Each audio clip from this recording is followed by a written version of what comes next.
and welcome to Naija Pairs TV. This is the very first episode on our show at Naija Pairs TV. On here, we'll be talking about love, relationship, marriages, and everything in between. Also, we'll dive into entrepreneurship and business. And to be able to learn about those fields, we're bringing in well-experienced individuals to come share about their expertise in this different field. I know you are craving to know what Naija Pairs is about. But if you stay with us to the very end of the show, you will learn about us, learn about our guests, and learn more for yourself. I am the Mary Jeremiah, your host. And when we'll be back from this commercial break, I'll be introducing the well-experienced guests that we have with us. So please do stay tuned. Naija Pairs is an online dating platform with an arm created to bring wedding vendors closer to their clients. We are after the happiness and fulfillment of every vendor. Visit www.naijapairs.com to get started and change your business space entirely. Naija Pairs, the website just for you. Welcome back, viewers at home. I remain the Mary Jeremiah, your host, and with me, I have Mr. Ibo. You're welcome, sir. Thank you very much. How do you do? I'm good. Okay, so we all know you as Mr. Ibo. Is your name Mr. Ibo or your brand? My brand is Ibo Media. My name is Tosin Dara. All right. You're welcome to the Thank show, you. sir. You are a cinematographer par excellence, of which you've learned about, and it's an honor to have you here. Could you tell us why you decided to go into this line of business as an entrepreneur? All right. First of all, I was hoping to be a filmmaker. So I studied filmmaking professionally. So I studied performing arts, so I major in technical theater and cinematography. Where people wonder performing arts, are they actually studying that? But when I got to performing, I chose performing arts. I wasn't given, I chose it. So Really? yeah, I chose it. And you happen to be one of the rare people that would say, I was also studying law, but that was another story. I just performing arts because I actually have in mind for filmmaking. I know that's my purpose, what I'm planning to actually do. So I major in cinematography and technical theater because out of all the things I do in performing arts, there are a lot of things: dance, music, drama, technical theater, and cool like that. But my own major, and when I told the lecturer, I was like, that's your own major. That's what we major in cinematography. Yeah, you're open to actually do that. And that's when Ibo Media actually started. So it started when I was in school. I started the whole part of doing graphics, doing video editing, small video editing, start doing videos. And there's a course where you have to do film, you have to make a movie. Now third year in school. Like a project. Like a project. I actually was the first student to ever do the film by himself. Mostly the answer was to pay somebody out there to do the movie for us. So I started them back then in school. I was the first student. I tried it and I shot the movie for my own group by myself. Without any prior knowledge? No, actually I've started learning from another level. Then now the lucky part of it is I have the students who have been practicing it has been to the media world his own is part of let me say videography. Okay. There's a different we will learn a lot today. He's into videography and he came to school to just come and add to his knowledge. He has done some other degrees. He just felt I need to have another degree, something that is related to videography. So it was one that taught me the fundamental of camera handling. So from there, when I was on the level, I would assist him. I was still in school. I'll be following him all around to carry lights. Then in college jobs, I'll be carrying lights, and not just all this normal modern day light to halogen. I was talking way back 2006 thereabout. I'll be carrying halogen lights. I know how heavy it is. They're quite heavy. Not even heavy. Sometimes it will shock you. Because you have to plug it to lights. No, we're carrying 1,500 watts lights. 1,500 watts. So then I'll follow him. Then I'll carry all these. Imagine my size now. Imagine my size. We're talking about maybe 13 years, then I don't know, maybe 14 years back. I'll now be carrying a camera that is 5 times or even 6 or 8 times double of a DSLR. So I've carried those MD35, very big cameras with VHS. Wow. Those VHS thing. Wow. So those then you see add battery to it. Those normal big Blue Gates battery. Yeah. Those battery they use for a chargeable fan. You add 2, hold it in your hand, you still carry the camera. So those are the kind of way I get to learn about camera handling. So from there, and then I have my mom. She always said, I like any kind of business because I've started doing business when I was in secondary school. Okay. I've started buying of. So you had the entrepreneurship in you. Yeah, and it's not actually intending being an entrepreneur. It was just from reflex, I was just doing something. This is an opportunity. I still like buying novels, like buying films, and I love watching movies. So I started selling DVDs when I was in secondary school. I owned a shop then, so I started selling DVDs there. So that's when my mom started like, this guy like business, so he do anything, he do likes money, he do. So my mom was one that gave me that nickname, Ibo. So she named you Ibo. It's a nickname. So wow. And then when I want to start my business, I want to make it formal. I was like, hey, what kind of name should I use?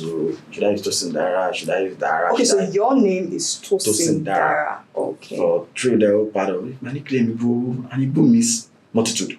That's Ibo. Okay, like so we have multitude of money. So I'm like, no. Beautiful. Or more multitude of media now. Of media, okay. So the Ibo media. I can't dive into multimedia, okay, because I also learned, that's the only one I learned formally. No, that's you have a lot to say. The former one I learned, maybe I left school. Yes. The former training I had was website design. Are you serious? Yeah. Who would have thought? Website design, that's what I learned formally. Like I actually went to go and study website design and animation. But the animation that we taught them was animated GIF. Animated GIF. Then we use fireworks and Flash. This kind of, do you know what to be a millionaire? This kind of game. Yes. These are the kind of stuff that we learned, how to create those animation. That's with Flash. The animated GIFs, those GIF that you see that you've turned like pictures that you've turned, like you see GIF that is sent on WhatsApp. Yeah. Yes. They're actually pictures in slide.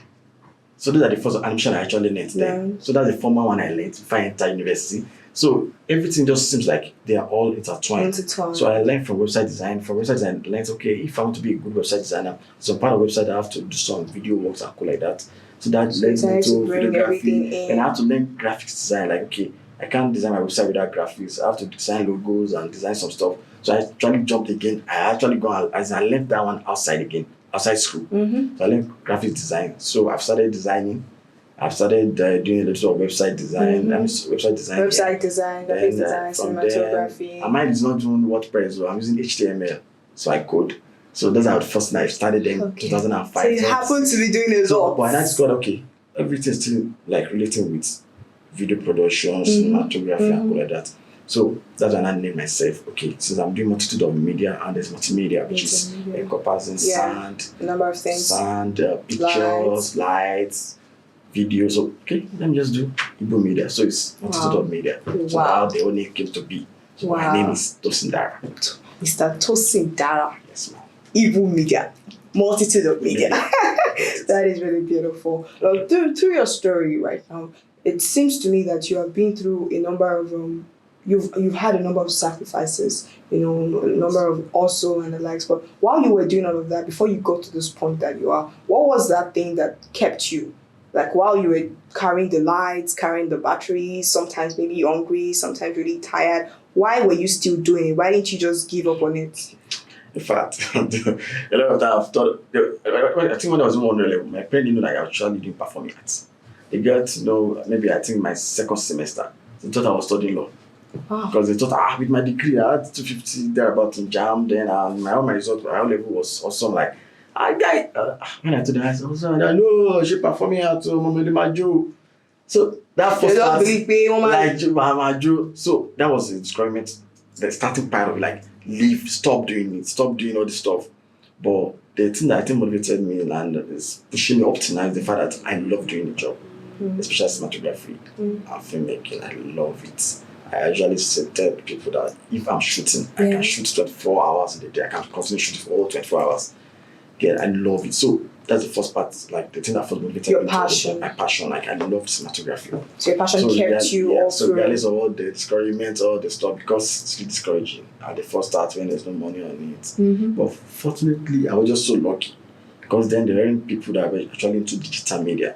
It's just the analog part where you do VHS, you transfer it from VHS to another DVD recorder. So there wasn't too much detail like that. But I was fortunate to own the system.